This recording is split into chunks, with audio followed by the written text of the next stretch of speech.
Praise the Lord.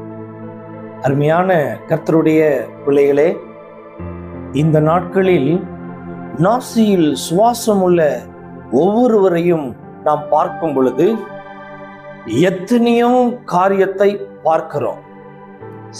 பொய், துரோகம், ஏமாற்றம், ஏமாற்றப்படுகிறது, ஏமாற்றம் அடைகிறது, பிரச்சனை, சண்டை, குழப்பம், தேவையில்லாத வார்த்தைகளை கேட்கிறது, தேவையில்லாத காரியத்தை பார்க்கிறது.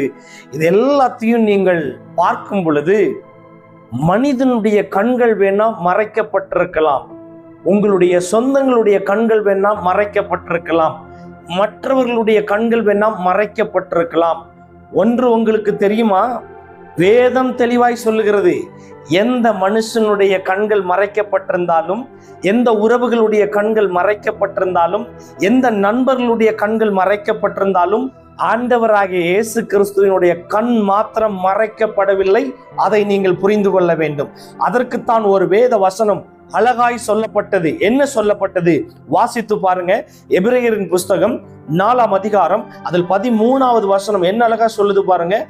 அவருடைய பார்வைக்கு மறைவான சிருஷ்டி ஒன்றுமில்லை, சகலமும் அவருடைய கண்களுக்கு முன்பதாக நிர்வாணமாயும் வெளியரங்கமாயும் இருக்கிறது, அவருக்கே நாம் கணக்கு ஒப்புவிக்க வேண்டும்.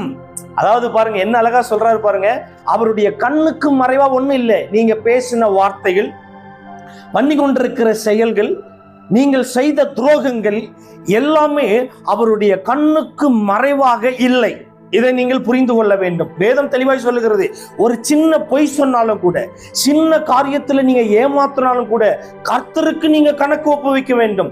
நீங்க ஏமாத்தணும் கணக்கு கேட்க மாட்டாங்க. ஆனா சிங்காசனத்தின் மத்தியில உட்கார்ந்திருக்கிற ஜெயபலமானவர் நிச்சயமா கணக்கு கேட்பாருங்க. ஒண்ணு மாத்திரம் புரிந்து கொள்ளுங்க, எந்த மனுஷனுக்கு விரோதமாகவும் பேசாதீங்க, எந்த மனுஷனுக்கும் நீங்க துரோகத்தை பண்ணாதீங்க, எந்த மனுஷனிடத்திலையும் பொய் சொல்லாதீங்க, யாரையும் ஏமாற்றாதீர்கள். ஏமாற்றும் பொழுது ஏமாந்தவன் ஏமாந்து போயிடுவான், துரோகத்தை சகித்து கொண்டவன் சகித்துட்டு போயிடுவான். ஆனால் சிங்காசனத்தின் மத்தியில் இருக்கிற ஜெயபலமானவருக்கு நீங்கள் கணக்கு ஒப்புவிக்கும் போது ஒருவரும் உங்களுக்கு அறிந்து பேச வரமாட்டார்கள். நீங்களும் கர்த்தரும் நீங்கள் பண்ணின காரியங்களும் உங்களுக்கு முன்பதாக தயாராக இருக்கும். அதை ஒருவரும் மாற்ற முடியாது. வேதம் என்ன அழகா சொல்லுது பாருங்க. கர்த்தர் ஒருவருக்கே நீங்கள் கணக்கு ஒப்புவிக்க வேண்டுமா? அவருடைய கண்ணுக்கு மறைவாக ஒன்றுமே இல்லை என்று எழுதப்பட்டிருக்குது.